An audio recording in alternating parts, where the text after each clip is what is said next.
Hi எல்லோரும் எப்படி இருக்கீங்க? ஸோ இது தீபாவளிக்கு முன்னாடினா சண்டே நைட் எடுத்த வீடியோ. நாங்கள் சண்டே நைட்டு தான் வந்து ஆக்சுவலாக ட்ரெஸ் பர்ச்சேஸ்க்கே போனோம். அண்ட் அப்படியே கொஞ்சம் பட்டாசுலாம் வாங்கிட்டு வந்தோம். சாட்டர்டே வந்து ஃபுல் ரெஸ்ட் எடுத்துகிட்டு சண்டே மார்னிங் தான் ஆக்சுவலாக வீடு க்ளீனிங்கே ஸ்டார்ட் பண்ணேன். ஸோ மார்னிங் வந்து க்ளீனிங் ஒர்க்கே போயிட்டுருந்தது. ஈவினிங் தான் போயிட்டு ட்ரெஸ் பர்ச்சேஸிங்லாம் முடிச்சுட்டு அப்படியே பட்டாசு கொஞ்சம் வாங்கிட்டு வந்தோம். அதிகமாக வாங்கல. நாங்கள் வரப்போவே கீழெல்லாம் குட்டி பசங்கள்லாம் பட்டாசு வெடிக்க ஆல்ரெடி ஸ்டார்ட் பண்ணிட்டாங்க. ஸோ என் ஹஸ்பண்டும் வந்தோடனே நானும் இன்றைக்கே வைப்பேன்னு சொல்லிட்டு ஒரு சார்ட்டை எடுத்து வச்சிட்ருந்தாங்க. ட்ரெஸ் பர்ச்சேஸிங் அண்ட் பட்டாசு வாங்கினது எல்லாமே பார்த்தோன்னா ஓவராலாக சேர்த்து ஒரு 1/2 hour தான் ஷாப்பிங் பண்ணியிருப்போம். பட் ஆனால் இந்த பெங்களூர் டிராஃபிக்கில் வந்துட்டு போயிட்டு வர டைம் மட்டுமே 2 hours ஆகிடுச்சு. அதுவும் ரொம்ப லாங்லலாம் போகல. வீட்டுக்கு பக்கத்தில் ஒரு 2-3 ஸ்ட்ரீட் தள்ளி இருக்க அந்த ஷாப்பிங்க்கு தான் போயிருந்தோம். பட் அதுக்கே வந்து ஃபுல் ஜாமு. போயிட்டு வரதுக்கு 2 hours மேலே ஆகிடுச்சு. வீட்டுக்கு வரதுக்கே 9 o'clock ஆகிடுச்சு. சரி வந்தோடனே தீபாவளிக்கு ஸ்வீட் எதுவுமே பண்ணலன்னு சொல்லிட்டு குலாப் ஜாமுன் பாக்கெட் வாங்கிட்டு வந்திருந்தேன். ஸோ குலாப் ஜாமுனாச்சும் ரெடி பண்ணி வைக்கலாம், மார்னிங் எஞ்சி சாப்பிட்லாம் அப்படின்னு சொல்லிட்டு வந்தோடனே அதை ப்ரிப்பேர் பண்ண ஸ்டார்ட் பண்ணிட்டேன். ஆக்சுவலாக குலாப் ஜாமுன் வந்து இப்போ தான் நான் 2nd டைமோ 3rd டைமோ பண்ணுறேன்.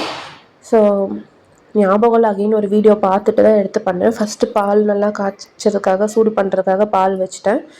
நெக்ஸ்ட்டு இந்த எம்டிஆரோட இந்த குலாப் ஜாமுன் பாக்கெட் தான் வாங்கியிருந்தேன். நான் என்ன பண்ணிட்டேன்னா எடுத்தோடனே கப்பில் வந்து மெஷர் பண்ணி போடாமல் அப்படியே ஞாபகம் இல்லாமல் ஒரு ஆர்வ கோளாறுல ஃபுல் பாக்கெட் அப்படியே ஓப்பன் பண்ணி போட்டுட்டேன். ஸோ இது எவ்வளோ மெஷர்மெண்ட்னு ஒழுங்காக தெரியல.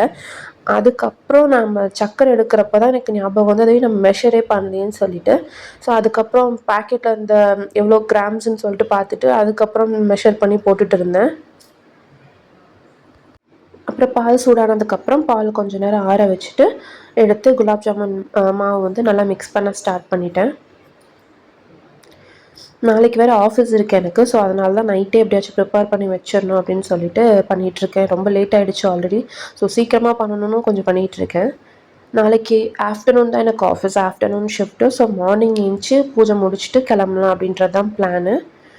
ஸோ நான் ஆல்ரெடி சொன்ன மாதிரி மெஷர் பண்ண மறந்துட்டேன். ஸோ அதனால் சர்க்கரையை வந்துட்டு 2 கப்பில் அந்த 175 கிராம்ஸ் இருந்தது குலாப் ஜாமுன் பேக்கெட்டு. ஸோ அதை ஈக்குவல் பண்ணுற மாதிரி 2 கப் எடுத்து 125 ml அண்டு ரிமைனிங் இன்னொரு கப் எடுத்து மெஷர் பண்ணி போட்டுட்ருந்தேன். ஆக்சுவலாக எனக்கு தீபாவளிக்கு ஹாலிடே தான். பட் நான் லாஸ்ட் வீக்கே வந்துட்டு ஒரு 10 days மாதிரி லீவ் எடுத்திருந்தேன். அகைன் நெக்ஸ்ட் மந்த் எனக்கு லீவ் தேவைப்படுது. ஸோ அதனால் நான் தான் தீபாவளிக்கு வந்து ஹாலிடே எடுக்கல. பிகாஸ் எனக்கு கொஞ்சம் பெண்டிங் ஒர்க்ஸ் இருந்தது. அதனால் நான் வந்து ஹாலிடே எடுக்கல.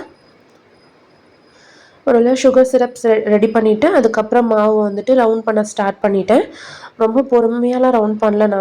ஸோ எப்படி வரப்போகுதுன்னு எனக்கு தெரியல. ஓரளவு முடிஞ்ச வரைக்கும் ரவுண்ட் பண்ணிவிட்டு நான் வந்து ஃப்ரை பண்ணுறதுக்கு ஸ்டார்ட் பண்ணிட்டேன்.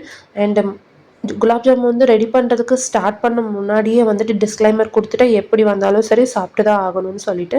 ஸோ ஃபஸ்ட் பேட்ச் போட்டு பார்த்தா எப்படி வந்திருக்கு அப்படின்னு சொல்லி ரொம்ப மோசமாலாம் வரல. ஓரளவு எல்லாமே வந்து நல்லா தான் வந்திருந்தது. டேஸ்ட்டும் ஓகே தான். நடுவில் ஒரு 2-3 பீஸ்லாம் வந்து வெடிச்சு வந்தது. ரிமைனிங் பீசஸ் எல்லாமே வந்துட்டு ஓகேவாக தான் வந்திருந்தது. ஒரு வழியாக குலாப் ஜாமுன் ரெடி பண்ணி சுகர் சிரப்பில் போட்டு வச்சுட்டேன் நான். பட் போட்ட உடனே ஒரு 10 minutesல ஒரு பீஸ் டேஸ்ட் பண்ணுறதுக்காக எடுத்துகிட்டு போயிட்டு ஹஸ்பண்ட் கிட்டே கொடுக்கலான்னு சொல்லிட்டு கொடுத்துட்டேன். ஸோ இது வந்து நெக்ஸ்ட் டே மார்னிங் தீபாவளி அன்னைக்கு எடுத்தது. ஸோ குட்டியாக ஒரு கோலம் போட்டுட்டு பூஜை முடிச்சிடலாம் அப்படின்னு சொல்லிட்டு நான் பூஜைக்கு தேவையானதெல்லாம் ரெடி பண்ணிட்டேன். ஸோ லக்ஷ்மி குபேர பூஜை வந்துட்டு ஈவினிங் தான் எல்லாருமே பண்ணுவாங்க. பட் ஈவினிங் எனக்கு வந்து ஆஃப்டர்நூன் ஷிஃப்ட்டுன்றதுனால எனக்கு ஷிஃப்ட்டு முடியறதுக்கே வந்து நைட் 9 o'clock ஆகிடும். அதனால் நான் மார்னிங்கே சிம்பிளாக ரெடி பண்ணி வச்சுட்டு சிம்பிளாக பூஜை முடிச்சுட்டேன். ஈவினிங் வந்து ஹஸ்பண்டை வந்து கண்டினியூ பண்ண சொல்லியிருக்கேன். நான் அவங்களுக்கு வந்துட்டு இன்றைக்கி லீவ் தான். பூஜை முடிஞ்சதுக்கு அப்புறமேட்டு நான் ஆஃபீஸ்க்கு லஞ்ச் எடுத்துகிட்டு போகிறதுக்காக நான் வீட்லேயே அவங்க சாப்பிட்றதுக்காக லஞ்ச் ப்ரிப்பேர் பண்ண ஸ்டார்ட் பண்ணிட்டேன். சிம்பிளாக சாம்பார், வெண்டைக்காய் பொரியல் அண்ட் அப்பளம், அவ்வளோதான். ஏன்னா டைம் இல்லை, சீக்கிரமாக ரெடி ஆகிட்டு கிளம்பணும். உங்கள் வீட்டில் தீபாவளிக்கு ஸ்பெஷல் என்னன்னு சொல்லிட்டு மறக்காமல் கமெண்ட்டில் சொல்லுங்கள். ஸோ இதுதான் எங்கள் வீட்டில் தீபாவளி அன்றைக்கி பண்ண ஒரு சிம்பிளான லஞ்ச். ஆக்சுவலாக வடை பாயாசமெல்லாம் பண்ணணும்னு ஆசை தான். பட் டைம் இல்லை சுத்தமாக கிளம்பணுன்றதுனால. இன்னொன்று எனக்குமே வந்து சண்டே ஃபுல்லாக மார்னிங்லேருந்து ஒர்க் பண்ணி கொஞ்சம் டயர்ட் ஆகிடுச்சு.